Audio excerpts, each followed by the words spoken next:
Hi అండి. ఈరోజు వీడియోలో పప్పుచారు చూపించబోతున్నాను. ఈ పప్పుచారు ఏంటి అందరికీ తెలిసిందే కదా అని అనుకోవద్దండి.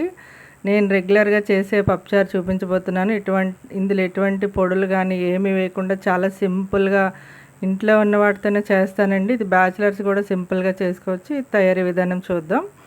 ముందుగా నేను కందిపప్పు తీసుకున్నాను. ఇది పావుకి తక్కువ అండి. మన ఇంట్లో ఎంతమందికి అయితే కావాలో అంత క్వాంటిటీ తీసుకుంటే సరిపోతుంది. ఇప్పుడు వాటర్ వేసి ఒక 2 నిమిషాలు నానబెట్టుకోవాలి.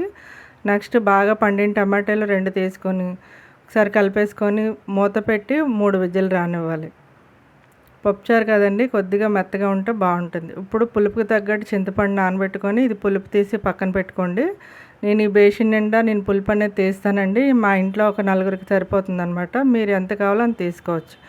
నెక్స్ట్ పప్పు ఉడికిపోయిందండి, మెత్తగా ఉడికిపోయింది. చూసారా, ఇలా టమాటాలు వేసి ఉడికించడం వల్ల టేస్ట్ అయితే చాలా బాగుంటుందండి. ఇప్పుడు ఆనపకాయ ముక్కలు వేసుకోవాలి. నెక్స్ట్ బెండకాయ ముక్కలు వేసుకోండి. ఇప్పుడు తగినన్ని ఉల్లిపాయలు వేసుకోండి. మీకు ఎంత ఎక్కువ కావాలంటే ఎక్కువ వేసుకోవచ్చు, తక్కువ కావాలంటే తక్కువ వేసుకోవచ్చు. నెక్స్ట్ పచ్చిమిర్చి కూడా వేసుకోండి. ఇప్పుడు రుచికి సరిపడా ఉప్పు వేసుకోండి. నెక్స్ట్ కొద్దిగా పసుపు, ఇప్పుడు రుచికి 1 స్పూన్ కారం వేసుకోండి. నేను ఉప్పు వేసిన వీడియో మిస్ అయిపోయిందండి. రుచికి సరిపడా ఉప్పు కూడా వేసేసాను. ఇప్పుడు చింతపండు పులుపు అయితే తీసుకున్నాం కదా, ఒక్కసారి కలిపేసుకొని ఈ చింతపండు పులుపు ఇందులో వేసేసుకోవాలి. ఒకటి మటు గుర్తుపెట్టుకోండి, మనం పులుపు వేసేటప్పుడు పులుపు అనేది తక్కువగా ఉంటే మరిగేటప్పటికి మనకు సరిపోతుందన్నమాట. నేనైతే వేసుకున్న గిన్నె అయితే కరెక్ట్గా సరిపోలేదండి. అందువల్ల కొద్దిగా స్టీల్ గిన్నెలో వేసి మరిగిస్తున్నాను. ఒకసారి బాగా కలిపేసుకొని ఇప్పుడు ఇది మరగనివ్వాలి.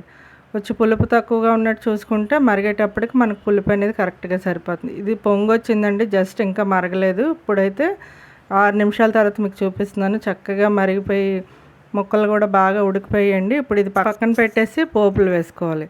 ఇప్పుడు ఒక కళాయి పెట్టుకొని కొద్దిగా ఆయిల్ వేసుకోండి. నేను ఎక్కువగా సాంబార్ కాదండి, ఇది పప్పుచారు కాబట్టి పప్పుచారులు ఎక్కువ జీలకర్ర, మినపప్పు, ఆవాలు వేసుకోవాలి. జీలకర్ర ఎక్కువగా వేసుకుంటేనే టేస్ట్ బాగుంటుందండి. ఇప్పుడు ఇది బాగా వేగిపోయిన తర్వాత ఎండుమిర్చి, వెల్లుల్లి వేసుకోవాలి. నెక్స్ట్ కొద్దిగా కరివేపాకు కూడా వేసుకోండి. ఇదంతా బాగా వేగనివ్వాలన్నమాట. తాలింపు అనేది మెత్తగా వేగిపోయి బాగా రంగు వచ్చే వరకు వేయించుకుంటేనే మనకు పప్పుచారు అనేది టేస్ట్ బాగుంటుందండి. ఇది బాగా వేగిపోయింది చూసారా. ఇప్పుడు ముందుగా రెడీ చేసి పెట్టుకున్నాం కదా, పప్పుచారులో వేసేసుకోవాలి.